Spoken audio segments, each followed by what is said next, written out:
demasiado rápido. Creo que finalmente estamos en el mismo canal sobre muchas cosas.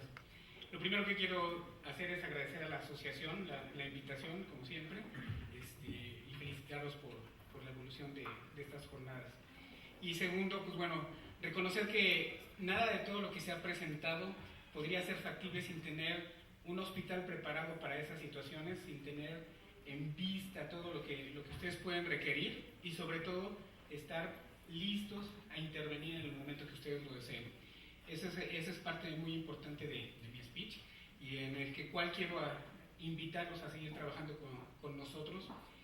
Y en esta ocasión quiero hablar sobre el mapa microbiológico del Hospital Star Medica Centro. No es al azar que yo quiera hablar de este punto, es muy importante porque tenemos que ver qué es lo que está sucediendo en el mundo, qué es lo que está sucediendo en América Latina, pero sobre todo qué es lo que está sucediendo en la Ciudad de México. Y digo, no excluyo a los estados, sin embargo, sí hay algunas diferencias que no presentaré en este. Quiero agradecer muy importantemente a la Unidad de Vigilancia Epidemiológica Hospitalaria, a la licenciada Alma que está ahorita con nosotros, a la licenciada Belén que ha participado ampliamente también con nosotros. Y el fin último es qué es lo que tenemos que presentar y qué es lo que tenemos en el hospital, de lo cual debemos cuidarnos y pedirles que nos ayuden a cuidarnos, porque esto es uno de los puntos más importantes. Nada más una pequeña frase, la fortaleza crece en proporción a la carga. Es Higginson, es un militar.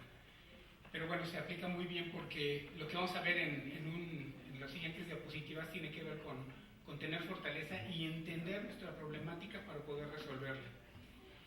¿Cuál es la magnitud del impacto? ¿Qué es lo que nos está ocurriendo? Pues aproximadamente 1.4 millones de pacientes adquieren infecciones relacionadas a la atención a la salud, y esto, digo, no es un número menor, es una parte muy importante. Si habláramos con las aseguradoras, por supuesto que ellos ese 1.4 lo ven como 40,000.1. Sin embargo, pues también el hospital y sobre todo el paciente se ve involucrado en estos problemas.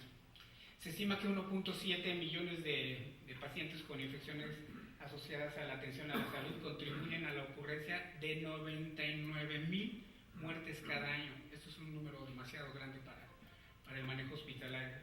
Las morbilidades más altas están entre los pacientes hospitalizados, sobre todo en la unidad de cuidados intensivos, sin hacer ninguna referencia específica, doctor. Y de estos, las neumonías e infecciones del torrente sanguíneo o septicemias presentan el mayor número de muertes asociadas a estas infecciones. Nada más quiero que queden plasmados estos números, que son números verdaderamente alarmantes para el manejo, ¿no? ¿Qué es lo que está pasando en el mundo? Podemos ver, por ejemplo, en Francia, un 14.7% de pacientes con neumonía, en infecciones de vías urinarias 30.3% e infecciones de sitio quirúrgico hasta un 14.2%. Pero ese es el porcentaje de infecciones asociadas. Sin embargo, en Italia, en Suecia y en Suiza también estamos viendo números importantes de infecciones asociadas a la atención a la salud. En América Latina la frecuencia de unidades hospitalarias varía de 2.1 hasta el 15.8%. Y esto es debido a cada una de las características de cada uno de los distintos países que conforman el bloque. En la unidad de cuidados intensivos, 23.2% presenta por lo menos una infección relacionada. Es evidente que hay que determinar que en la unidad de cuidados intensivos, pues, las características de los pacientes es lo que va a generar muchos de estos problemas, ¿no? Hay que individualizar, por supuesto, cada uno de los países. Sin embargo, ¿qué es lo que está pasando en México? La letalidad dada es por las infecciones asociadas a la atención a la salud alcanza hasta un 25.5%. Esto sí también, como lo comenté hace rato, sigue siendo muy alarmante. Tenemos el bloque de abajo, el 39.7% pertenece a las neumonías, el 20.5% a las infecciones de vías urinarias y seguido por las infecciones de heridas quirúrgicas con un 13.3% y las septicemias o infecciones del torrente sanguíneo hasta un 7.3%. ¿Qué es lo que pasa con infecciones nosocomiales registradas en los hospitales generales de México? Si no nos comparamos un poquito, pues no vamos a dimensionar muy bien el problema que tenemos. Aquí podemos ver en específico, pues tenemos aquí el 33.2% de infecciones nosocomiales de México, que corresponden a las neumonías, como ya lo habíamos comentado. ¿Qué es lo que pasa en nuestro hospital? En el Hospital Star Médica Centro tenemos un 33.3% de infecciones asociadas. Seguidas en este lado del 24.4% de infección de vías urinarias, y nuestras vías urinarias quedan diluidas entre las otras que se presentan en este punto. Pero bueno, lo importante ahí sigue siendo el mismo, ¿no? Aquí están tres instituciones, o en general el ISSSTE, la Secretaría de Salubridad y el Instituto Mexicano del Seguro Social. En las tres podemos ver perfectamente que tenemos a la neumonía en el primer lugar. Estas son la distribución de infecciones nosocomiales en diferentes instituciones. Segundo, la infección de vías urinarias, que no cambia mucho en todas las demás. Me voy a enfocar en general a esas dos primeras, ¿no? Y en cuanto a los microorganismos aislados en estas instituciones, pues nuevamente encontramos de primera interés las enterobacterias, o el enterobacter más bien, igual en los tres lugares. El estafilococo áureo y las pseudomonas en los segundo y tercer lugares de cada uno de estos hospitales.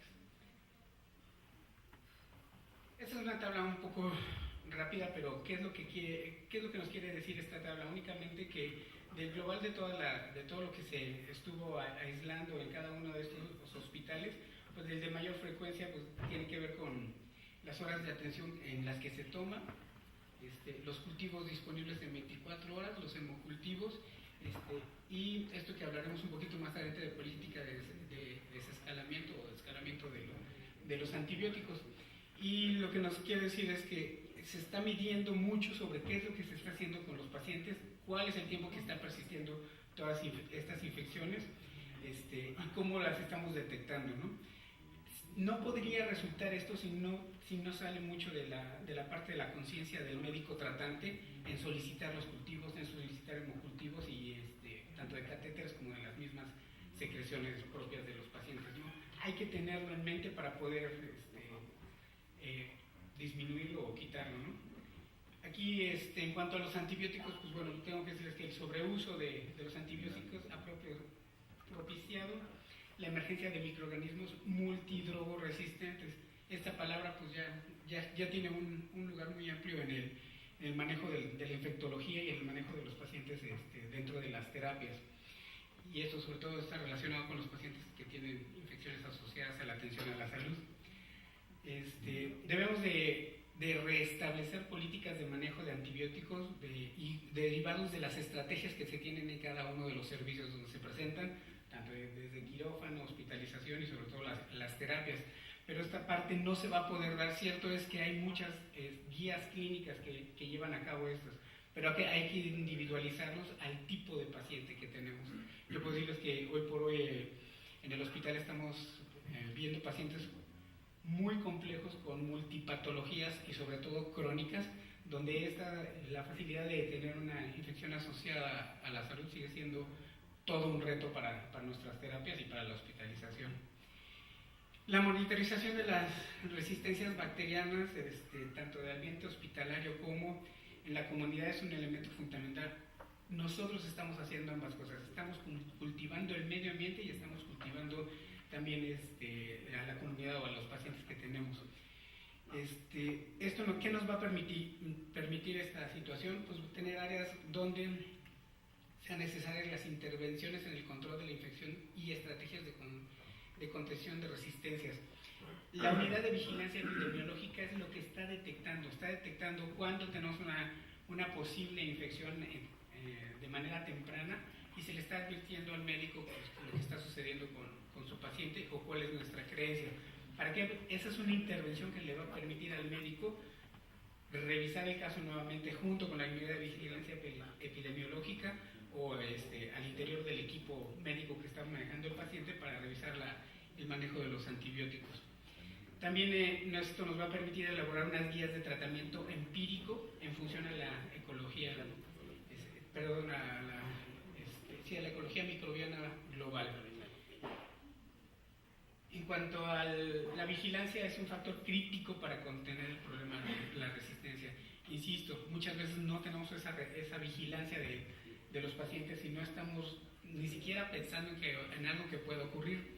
Hay otro factor muy importante que tiene dos vertientes dentro del hospital. Una, nuestro tiempo de estancia intrahospitalaria está actualmente en los 3 días, 3.2 días de estancia intrahospitalaria, lo cual es muy corto, lo cual muchas veces no nos permite detectar a tiempo o darle un seguimiento a los pacientes.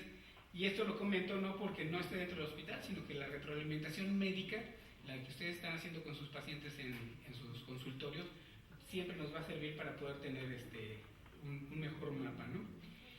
Y requiere un seguimiento a lo largo del tiempo de la magnitud con las tendencias de las resistencias relacionadas al consumo de antimicrobianos. El llamado mapa microbiológico constituye la información básica, esto es lo que nosotros estamos haciendo, es lo que llevamos trabajando pues ya desde un par de años. Sin embargo, ahorita vengo a presentar nada más la incidencia de los últimos 8 meses, que nos permita establecer un sistema de vigilancia de estas resistencias bacterianas y aplicar una política de utilización de antibióticos.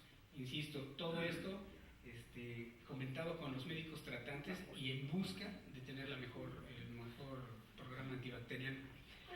Los microorganismos identificados en las infecciones nosocomiales en los hospitales generales de México, pues vamos a encontrar nuevamente el Enterobacter, el Staphylococcus aureus y las Pseudomonas como los 3 primeros rubros de esta gráfica de pastel. Esta sensibilidad a las gran bacterias negativas, pues bueno, es un punto verdaderamente importante. Las enterobacterias productoras de beta-lactamasas de espectro extendido, aquí es muy caótico este número, 64% en E. coli y en la Klebsiella pneumoniae hasta un 38%. ¿Qué es lo que nos quiere decir la tabla? Pues bueno, este es el número de casos determinados, esta es la sensibilidad que tiene cada uno de ellos. Podemos ver que realmente sensibilidades importantes las encontramos hasta la eritromicina, perdón, el ertapenel y el meropenel, que se encuentra aquí a la mitad. Lo que nos está diciendo que pues bueno, hay muchísimas resistencias al respecto del resto de las bacterias, ¿no? Interesantísimo ver trimetoprim con sulfamethoxazol, que pues ya prácticamente ¿sí? Sin sensibilidad, ¿no? Este sí es un cuadro directo del hospital. En 8 casos que estuvimos viendo, las enterobacterias aisladas en cultivos de expectoración, con un 75% de estas son productoras de blem, ¿no? Y vamos a ver nuevamente la Pseudomonas aeruginosa, la E. coli, bueno, que en este caso está en un 2%, pero siguen siendo las enterobacterias las más importantes dentro de los cultivos de expectoración. ¿Y cuál es la frecuencia de los microorganismos aislados en las secreciones bronquiales? Pues la primera, llevándose todo el crédito, bueno, la mayor parte del crédito, pues la Escherichia coli, ¿no? De lo cual, pues obviamente nos habla demasiado rápido, ¿no? Y la Pseudomonas aeruginosa en segundo término. Ahí está nuestro campo de batalla y nuestra identificación correcta de los pacientes. Insisto, esta gráfica es directa del hospital en un número de 30 pacientes. ¿Sí? Porque dirán, ¿por qué 30 pacientes cuando nuestros promedios son mayores? Porque desafortunadamente no todos nos autorizan los cultivos, pese que es un protocolo de cultivo, pues no los piden generalmente todos. Sin embargo, es un trabajo importante de la terapia que se insiste mucho en tener todos los cultivos necesarios, ¿no? Y pues bueno, en los urocultivos, estos que vamos a ver aquí, un total de 92 muestras presentadas con un 52% de resistencia, y obviamente la que se lleva todo el crédito, pues la Escherichia coli, ¿no? Por múltiples razones, ahorita también las estaremos revisando, ¿no?